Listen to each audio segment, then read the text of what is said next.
오늘 우리가 내겐 여전히 불편한 하나님이라고 하는 제목 가지고 계속해서 말씀 나누는 가운데 6번째 과가 되겠습니다. 율법주의자 하나님이라고 하는 주제를 가지고 좀 이야기를 해보려고 합니다.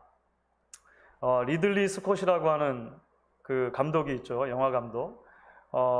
블레이드 러너, 또 뭐 에일리언 시리즈, 글래디에이터, 뭐 이런 그 명작들을 많이 남겼는데요. 그 리들리 스콧 감독의 영화 중에 The Kingdom of Heaven이라고 하는 영화가 있습니다. 좀 상영 시간이 긴데요. 상당히 흥미로운 주제를 다루고 있는 영화입니다. 그 영화가 다루는 주제가 중세의 십자군 전쟁을 다룹니다. 십자군 전쟁 때 실제로 어떤 일들이 있었는가를, 물론 영화적인 요소들이 있습니다만 비교적 비판적인 시각으로 이렇게 다뤄주고 있어요. 강의를 하면서도 몇 번 이야기를 드렸습니다만 중세의 한 11세기부터 15세기 정도까지 사실은 굉장히 오랜 기간 동안 십자군 전쟁이라는 것이 있었습니다. 종교의 이름으로 말하자면 전쟁이 일어난 것이죠. 십자군은 기독교인들로 구성된 그런 군대라고 여러분 생각하시면 될 것 같아요. 그 영화의 중간에 이런 대사가 나옵니다. 이제 그 일단의 그룹들이 십자군을 형성해가지고 이제 팔레스틴을 회복하기 위해서 이제 가는 거죠. 예루살렘을 회복하기 위해서 전쟁을 떠나려고 하는데 한 수도사가, 아주 허름하게 생긴 수도사가 중간에 나와요. 그러면서 그들을 이제 이렇게 격려하면서 cheer up 하면서 이렇게 이야기를 합니다. 교황께서 말씀하시기를 불신자를 죽이는 것은 살인이 아닙니다. 그것은 천국으로 가는 길입니다. 이렇게 이야기를 해줍니다. 그러니까 교황은 당시에 하나님의 대리인으로 생각이 되었으니까 곧 하나님이 그렇게 말씀하신다라고 격려를 해주는 거예요. 불신자들을, 그러니까 예수를 믿지 않는 사람들을 우리가 그리스도의 이름으로, 하나님의 이름으로 죽이는 것, 처단하는 것은 죄가 아닙니다. 살인이 아닙니다. 오히려 우리로 하여금 천국에 가도록 만들어주는 티켓입니다. 이렇게 이야기를 했다는 거예요. 왜 이런 말씀을 드리냐면 우리가 사실 이제 내게 여전히 불편한 하나님이라고 하는 이 책을 지금 계속해서 묵상하고 같이 이야기를 나누는 이유가 그것이죠. 우리가 하나님을 어떤 하나님으로 이해하고 믿느냐에 따라서 우리의 삶도 결정이 된다는 것입니다. 그렇죠? 하나님을 우리가 어떻게 이해하고 그 하나님을 어떤 하나님으로 섬기느냐라고 하는 것이 그 하나님을 섬기는 신앙인으로 이 땅을 살아갈 때 우리의 삶의 궤적들을 결정짓는다는 거예요. 그래서 하나님을 올바로 이해하는 것이 중요하다는 것입니다. 거꾸로 말하면 혹시 우리가 하나님에 대해서 오해하고 있다면 그 하나님에 대한 오해를 풀지 않고서는, 하나님의 말씀을 통해서 이런 것들이 교정되지 않고서는 우리의 신앙이 하나님이 기뻐하시는 신앙으로 설 수 없다는 거예요. 여러분, 지난 몇 주간들 동안에 우리가 나눴던 주제들이 생각이 나십니까? 하나님이 진노하시는 하나님인가 사랑의 하나님인가? 첫 번째 큰 주제였습니다. 하나님이 늘 화를 내시는 하나님, 언제라도 막 호시탐탐 기회를 노려가지고 우리가 조금만 삐끗하면 얼른 가서 혼내줘야지 라고 하는 하나님이라고 생각하는 것과 성경이 우리에게 말해주는 사랑이 넘치는 하나님이라고 생각하는 것 사이에는요, 우리 신앙과 사람들을 향한 태도 사이에 어마어마한 차이가 있을 수 있다는 것입니다. 그렇죠? 하나님을 성차별주의적인 하나님으로 우리가 이해하느냐, 아니면 하나님이 남녀를 공히 소중하게 여기시고 존귀하게 창조하시고 역할을 맡기신 하나님이라고 생각하는 것이 우리의 실제적인 신앙 생활과 연관이 된다는 것입니다. 하나님을 우리가 인종차별주의자로 생각하느냐, 아니면 모든 인종을 하나님이 동등하게 창조하시고 하나님의 형상을 주시고 사랑하시느냐라고 이해하는 것 사이에는요, 우리가 이 땅에서 어떻게 우리의 삶의 테두리들 안에서 사람들과 관계를 맺느냐라고 하는 것과 관계된다는 거예요. 여러분, 실제로 그런 일들이 최근에 있죠. 그렇죠? 신앙의 이름으로 우리는 그렇게 살아갈 수 있다는 거예요. 지난주에는 폭력적인 하나님, 그리고 평화를 사랑하는 하나님, 하는 주제를 다루었습니다. 자, 오늘은 우리가 율법주의자인 하나님인가 그렇지 않은가를 다뤄보려고 그래요. 사실 여러분, 우리가 하나님에 대한 오해 가운데 이런 그림도 하나가 있습니다. 하나님은 부담스럽고 지루하고 재미없는 율법주의자 하나님입니다. 그런 율법을 우리에게 주신 하나님입니다 라고 하는 그런 하나님에 대한 어떤 이미지가 있다는 것입니다. 실제로 우리가 여러 차례 제가 말씀을 드렸습니다만 연초에 이제 성경 통독, 성경을 읽으려고 하다가 창세기는 잘 넘어가는데요. 이제 항상 그 위기를 맞는 지점이 오죠. 창세기 앞부분 지나서 이제 20장 너머에 율법과 관련된 대목들이 나오면 조금 어려워지기 시작합니다. 그렇죠. 그러니까 법 자체가 재미가 없어 보이고 사실 그렇죠. 좀 딱딱해 보이기도 하고 우리의 상황과 좀 안 맞는 것처럼 보이기도 하죠. 그리고 여기서 조금 더 지나가면 이제 출애굽기 후반부에는 성막과 관련된 규례들이 나오잖아요. 얼마나 꼼꼼하고 자세하게 나오는지 지루하기 그지가 없습니다. 잘 머릿속에 그려지지가 않아요. 어떻게 거기까지 읽고 넘어갔는데 그 다음 레위기 1장부터 7장까지 제사 제사는 또 이렇게 많은 겁니까? 모든 종류의 제사가 이제 나열되어 있는 것이죠. 거기도 겨우겨우 넘어가면 그 다음에 이제 먹는 거, 뭘 먹어라, 뭘 먹지 말아라. 집에 곰팡이 문둥병이죠. 문둥병이 피면 어떻게 해라 말아라. 이것부터 해가지고 수많은 그 의식적인 규례들이 나오니까 조금 우리가 이제 답답해지고 그만 성경을 덮든지 아니면 그래도 끝까지 읽으려고 하는 분들은 살짝 건너뛰죠. 여기는 도저히 그래서 이제 일단 막 건너뛰고 조금 더 흥미로워지는 대목으로 넘어가기도 합니다. 이 자체가 나쁘진 않습니다만 어느덧 우리 안에 성경 안에 있는 이런 대목들을 대할 때 하나님, 왜냐면 이것을 주신 분이 하나님이시니까 하나님께서 좀 너무 부담스럽고 지루하고 재미없는 율법들을 우리에게 주시고 그것들을 강요하시는 하나님인 것처럼 보여진다라고 하는 것이죠. 그래서 이런 것들을 통해서 이제 조금 좀 절제하고 좀 조심스럽게 살고 자유를 좀 우리가 마음껏 누리지 않는 것이 옳은 것 같고 그런 과도한 금욕주의적인 신앙생활이 여기서 연결된다든지 또는 너무 하나님의 눈치를 보게 된다든지 하는 그런 신앙으로도 연결이 된다 볼 수 있을 것 같아요. 그래서 오늘 우리가 이제 함께 다뤄보려고 하는 주제는 그것입니다. 하나님이 과연 하나님이 율법주의자인가? 하나님이 리걸리스틱한 분이신가? 아니면 하나님은 자비롭고 너그러운 하나님이신가? 라고 하는 부분을 우리가 이제 성경을 통해서 좀 이야기를 해보면 좋겠다 싶습니다. 우리가 이것을 이해하려면 가장 먼저 역시나 창세기로 돌아가 보아야 할 것 같습니다. 성경에는 하나님의 명령들이 참 많이 나옵니다. 그렇죠? 그 명령은 긍정적인 명령, 뭐뭐를 해라라고 하는 명령도 있고 또 부정적인 명령, 하지 말아라고 하는 명령도 있습니다. do's and don'ts, 그죠? 해라라고 하는 명령과 하지 말아라고 하는 명령. 자, 그런데 성경에서 여러분 하나님께서 주신 가장 첫 번째 명령이 무엇이었느냐라고 하는 것입니다. 우리는 보통 성경에서 하나님이 인간에게 가장 먼저 주신 명령이 뭘까를 생각하면 선악과를 먹지 말아라 라고 하는 게 가장 첫 명령일 것처럼 느껴져요. 그런 인상을 받아요. 그렇죠? 뭔가를 하지 말아라. 특별히 먹지 말아라. 제한적인 것이죠. 근데 사실은 성경을 보면 창세기 1장 그리고 2장에도 마찬가지입니다만 사실은 하나님이 먼저 주신 명령들이 있다는 것입니다. 그리고 그 명령은 사람들에게 복을 주시고 무엇인가를 더 자유롭고 풍성하게 하라라고 하는 것과 관계가 된다는 거예요. 자, 이게 첫 번째입니다. 첫 번째는 창세기 1장 28절인데요. 여러분 나눠드린 그 유인물에도 있죠. 같이 한번 읽어보겠습니다. 창세기 1장 28절 같이 있습니다. 하나님이 그들에게 복을 주시며 하나님이 그들에게 이르시되 생육하고 번성하여 땅에 충만하라 땅을 정복하라. 문화명령입니다. 소위 말하는 하나님이 주신 문화명령은 생육하고 번성하여 땅에 충만하라는 것이었습니다.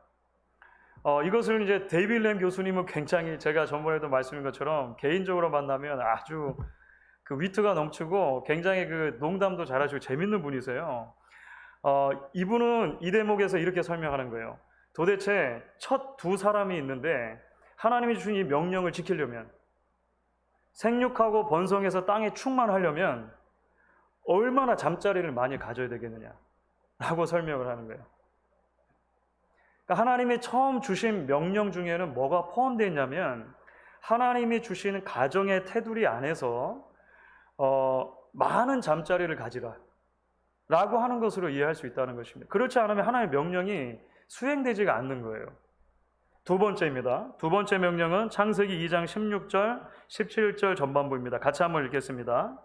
여호와 하나님이 그 사람에게 명하여 이르시되 동산 각종 나무의 열매는 내가 임의로 먹되 선악을 알게 하는 나무의 열매는 먹지 말라.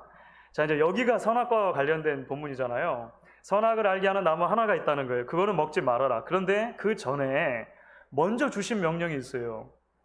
선악과 따먹지 말아라라고 하는 명령 전에 주신 명령은 뭐냐면 동산에 있는 모든 나무의 실과는 마음껏 먹으라는 명령이 있었다는 거예요. 그래서 여기서 원래 본문 자체가 그 쓰여진 히브리어 구문이 아주 독특한 구문입니다. 이것은 원래 동사 먹다라고 하는 동사가 앞에 한 번 더 반복이 되면서 강조하는 형태로 되어져 있습니다. 무슨 말이냐면 그래서 대부분 영어 성경들이 이것을 freely 먹으라, 자유롭게 먹으라, 마음껏 먹으라, 먹고 또 먹으라 이렇게 할 수도 있습니다. 먹고 또 먹으라. 그러니까 하나님이 주신 명령은 사실은 여러분들에게 이 동산에 있는 모든 과일나무를 선물로 주었으니까 마음껏 즐기셔, 마음껏 먹으라 라고 하는 명령이 먼저 주어졌다는 거예요. 그렇죠? 생육하고 번성해서 땅에 충만하라, 마음껏 먹으라. 이 두 명령이 먼저 있고 그 다음에 나무 하나가 있는데 이 나무의 실과는 먹지 말라라고 연결이 된다는 거예요. 자, 그래서 이렇게 설명을 합니다. 우리에게 복 주기 원하시는 관대한 하나님. 제가 읽어보겠습니다. 하나님은 왜 성관계를 많이 갖고 많이 먹으라는 명령으로 자신의 백성들과의 관계를 시작하실까? 관대하시며 율법주의적이지 않기 때문이다. 성과 음식은 하나님이 인간에게 주신 위대한 선물이었다. 계속 읽습니다. 구약 성경은 자신이 창조한 인간에게 복 주기를 원하시는 관대한 하나님을 드러냄으로써 시작한다. 우리는 복 주시고 관대하기를 원하시는 하나님이라고 하는 렌즈를 통해 구약 성경의 다른 명령들을 읽어야 된다. 여러분, 구약에 많은 율법들이 있는 게 사실입니다. 그렇죠? 그러니까 해라 하지 말아라고 하는 수많은 명령들이 있다는 거예요. 그런데 이 수많은 명령들을 바라보는 안경이 필요한 거예요. 그 첫 번째 안경, 하나님이 주신 안경이 있는데 그것은 뭐냐면 하나님은 우리로 하여금 우리의 삶을 충분히 누리고 복된 삶을 얻기를 원하시고 하나님이 우리에게 약속하신 그 풍요로움을 즐기기 원하신다는 거예요. 하나님은 관대한 하나님이라는 것입니다. 하나님은 넉넉하게 주시는 하나님이라고 하는 것이죠. 그것을 우리가 즐기고 경작하고 하나님의 영광을 위해서 그렇게 살아가도록 하나님 되심을 보이면서 살아가도록 만들었다라고 하는 거예요. 자, 그러면 이런 질문이 들 수 있습니다. 그러면 하나님이 율법주의적이라고 하는 거, 하나님이 지루하고 우리가 좀 뭔가를 즐기는 것을 원치 않으시고 딱딱하고 그런 하나님이라고 하는 이미지가 어디서부터 나왔을까라고 하는 것이죠. 여러분, 이것도 우리가 창세기의 이야기에서 찾아볼 수가 있는데요. 그 답이 창세기 3장에 나와 있습니다.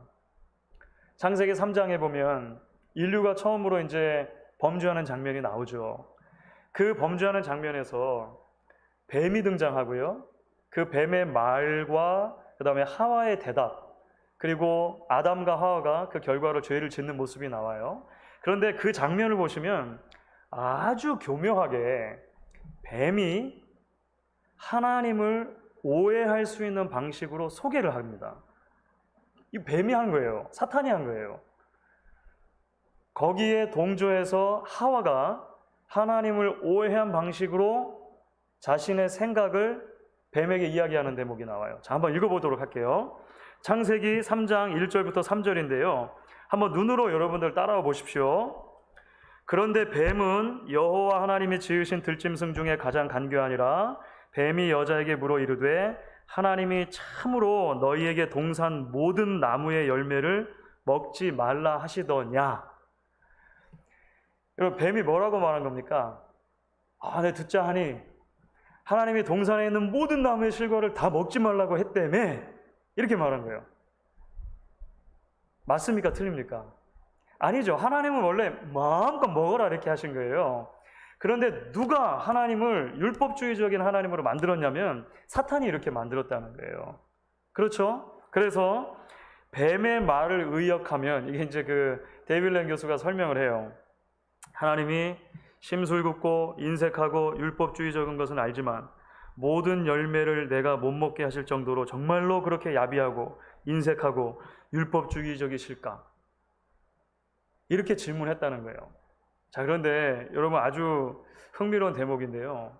사탄이 하나님이 그런 하나님이지 이렇게 자신의 생각을 먼저 평서문으로 말한 게 아니고요. 질문을 던진 거예요. 그렇죠. 여러분, 그 학생들에게 선생님들이 왜 시험을 냅니까? 왜 질문을 던집니까? 평소에는 잘 몰라요. 선생님이 앞에서 칠판에다가 가득 써놓고 아무리 열심히 가르쳐도 학생들이 고개만 끄덕이고 있으면 그냥 다 알아듣는 줄 알아요. 그렇죠.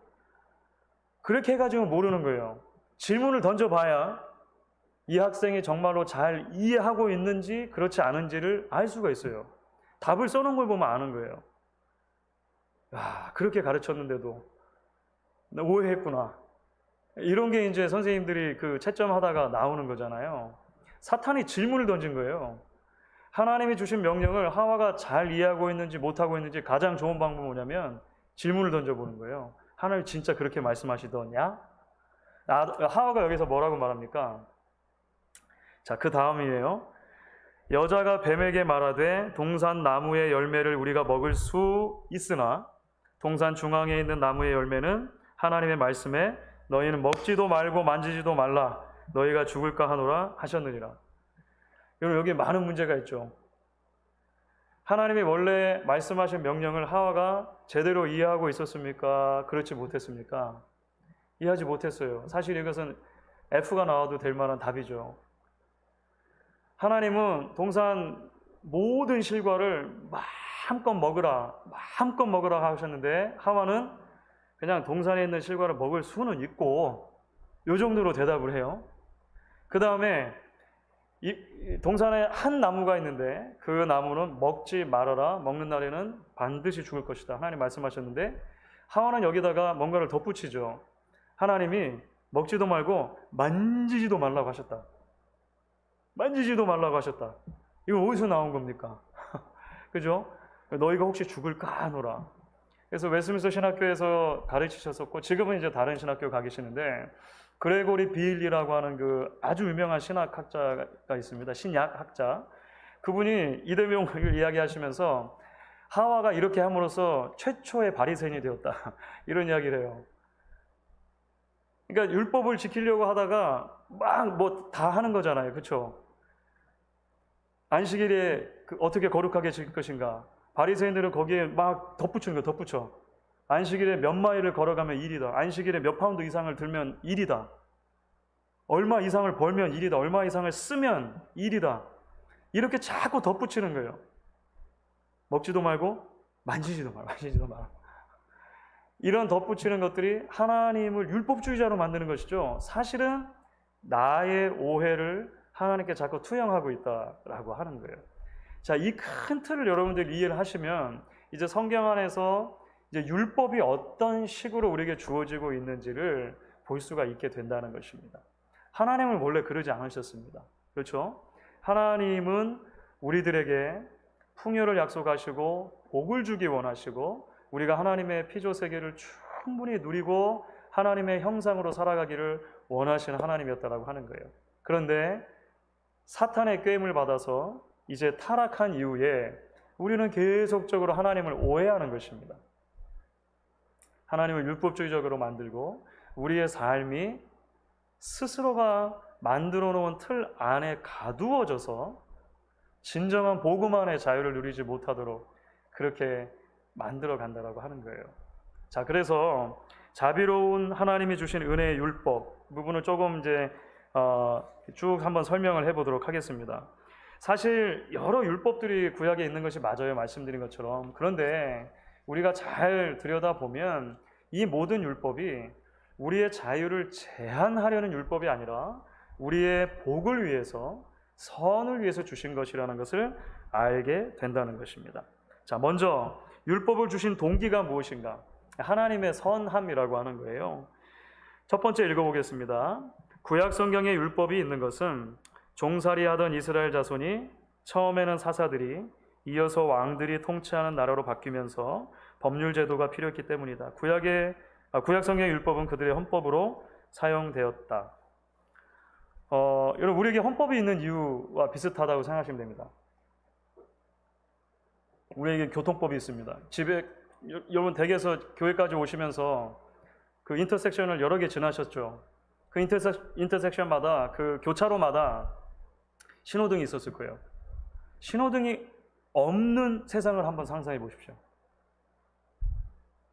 여러분들이 교차로를 건너오려고 하는데 옆에서도 또 같이 건너오는 거예요.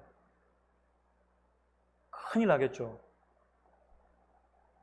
교통법이 있는 세상에 살아간다는 것은 우리에게 복입니다. 이거 아무도 아멘 안 하시는데. 그렇죠. 법이 있는 세상에 살아가는 것은 우리의 유익을 위한 것인 거예요.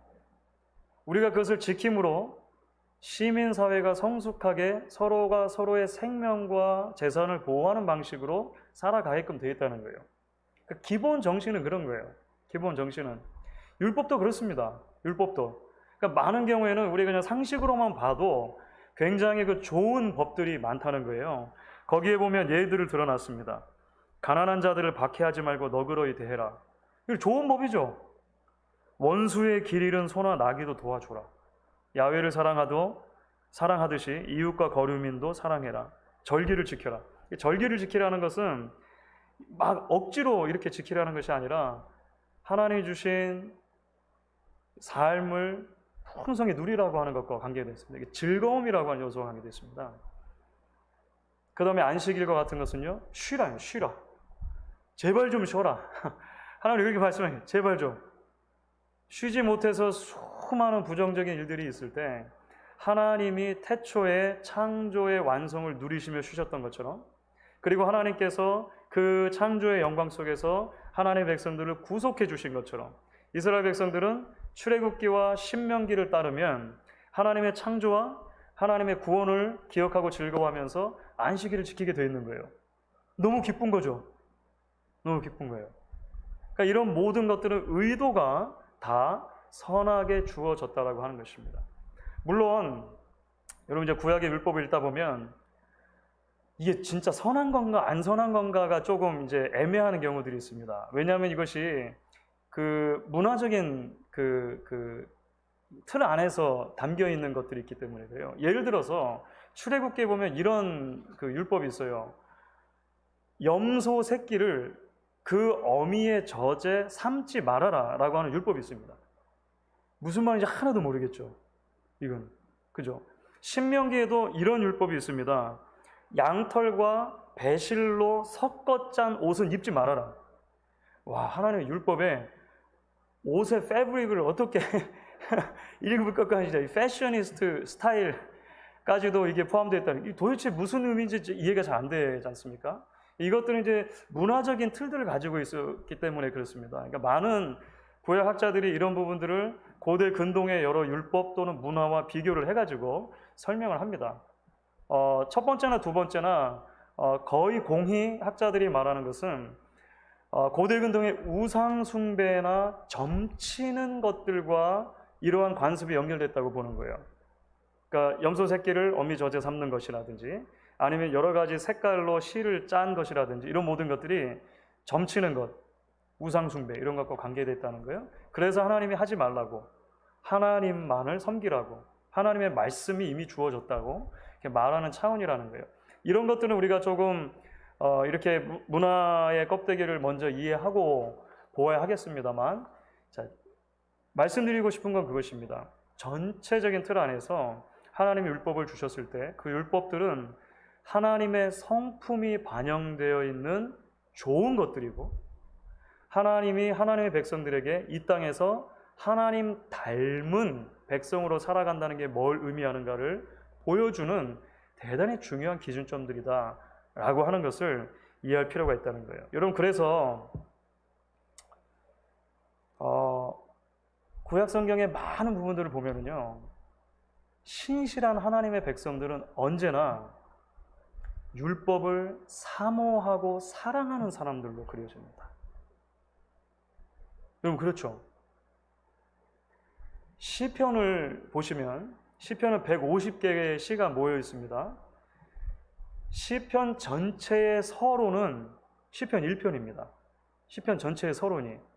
그런데 그 시편 1편은 어떤 내용을 담고 있냐면, 복 있는 사람은 여호와의 율법을 사모하여 주야로 묵상하는 사람이다라고 하는, 율법을 사랑하고 사모하고 지키는 사람이라고 설명을 해요.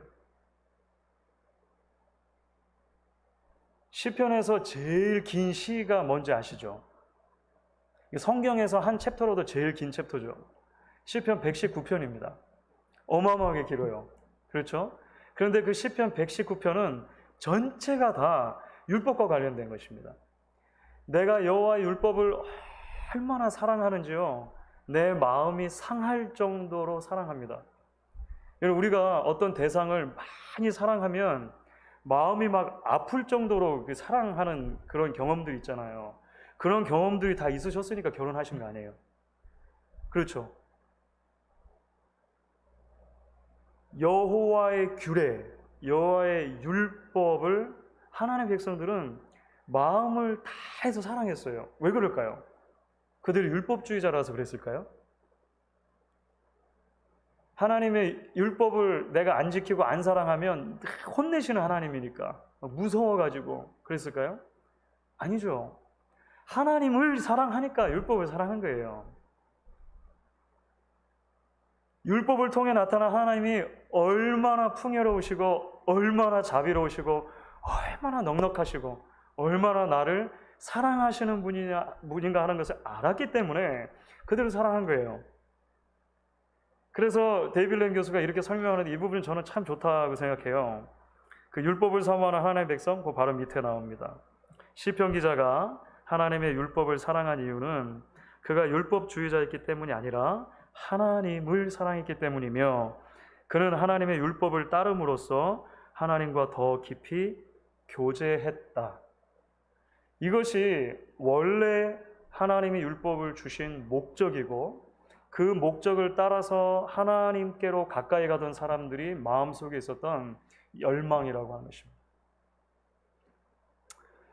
그런데 구약의 역사와 이제 예수님 당시까지 보면 이러한 하나님을 향한 온전한 관계의 핵심들이 무너지게 됩니다. 왜냐하면 우리가 죄인이기 때문에 그래요. 그렇죠. 그래서 하나님의 마음을 자꾸 왜곡시키게 됩니다. 그것이 사실은 사탄과 하와가 했던 일이죠. 예수님 당시에, 그래서 예수님께서 이제 사역을 시작하시면서 거의 고의적으로 당시의 종교 리더들이 가지고 있었던 잘못된 율법관을 도전하시는 방식으로 사역하는 게 나옵니다. 그것이 소위 말하는 안식일 논쟁들입니다. 안식일 논쟁들. 그렇죠. 일부러 예수님께서 막 안식일에 제자들은 지금 막 배가 고픈데, 그렇죠. 일촉즉발 뭐라도 먹을 게 있으면 막 먹을 기세잖아요. 그런데 일부러 예수님께서 그 제자를 데리고 막 그 벼가 다 익어 있는 막 밭으로 지나가시는 거예요. 그렇죠. 밀밭으로 막 지나가시는 거예요. 제자들은 당연히 막 이렇게 따서 먹었겠죠. 그러면은 이제 바리새인들이 옆에서 보고 있다가 당신의 제자들이 어찌하여 안식일에 하지 못할 일을 하나이까? 막 이렇게 말하고 이렇게 해가지고 안식일 논쟁이 막 퍼져나가는 거예요.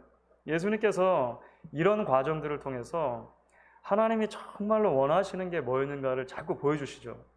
하나님이 원래 우리의 삶을 옥죄기 위해서, 우리의 삶을 통제하기 위해서 숨도 못 쉬게 그렇게 숨 막히는 삶을 살게 하기 위해서 율법을 주신 것이 아니라 하나님을 누리도록 하시기 위해서, 이 율법이 우리에게 유익이라고 하는 것을 알고 그 하나님을 사랑하도록 하기 위해서 주셨다는 것을 계속 가르쳐 주시는 거예요. 그 한 지인의 페이스북을 통해 가지고 어떤 책의 한 구절을 읽었는데 아주 마음에 와 닿는 부분이 있었습니다. 뭐 책 쓰는 것과 관련된 것이었는데요. 이런 대목이 있어요. 사람에게 자기 나이만큼 키워온 개 2마리가 있다고 합니다. 자기 나이만큼 키워온 개 2마리. 그 개의 이름은 편견과 선입견입니다. 아주 그 글을 재밌게 쓰시는 분 같아요. 사람이 시간이 흐르면서 자꾸 개 2마리를 키우는데 하나는 편견, 선입견, 그렇다는 거예요. 사실 우리가 신앙이라고 말하는 많은 부분들 중에 때로는 우리의 편견과 우리의 선입견을 말씀에 더 씌워서 그것이 신앙인 것처럼 자꾸 부풀려 갈 때가 있습니다. 그래서 우리가 결국은 하나님이 주신 온전한 자유를 누리지 못하고 하나님을 하나님으로 섬기지 못하고 하나님이 주신 하나님의 같은 형상들로 지음받은 형제 자매들을 온전히 사랑하고 섬기지 못할 때가 얼마나 많은지 몰라요. 예수님 당시 바리새인이 그랬고요. 훨씬 거슬러 올라가면 하와가 그랬던 하와가 사탄이 그랬다는 거예요. 예수님은 그것을 밝혀주시는 것이죠. 안식일이 사람을 위해 있는 것이다. 이 안식일을 위해 있는 것은 아니다.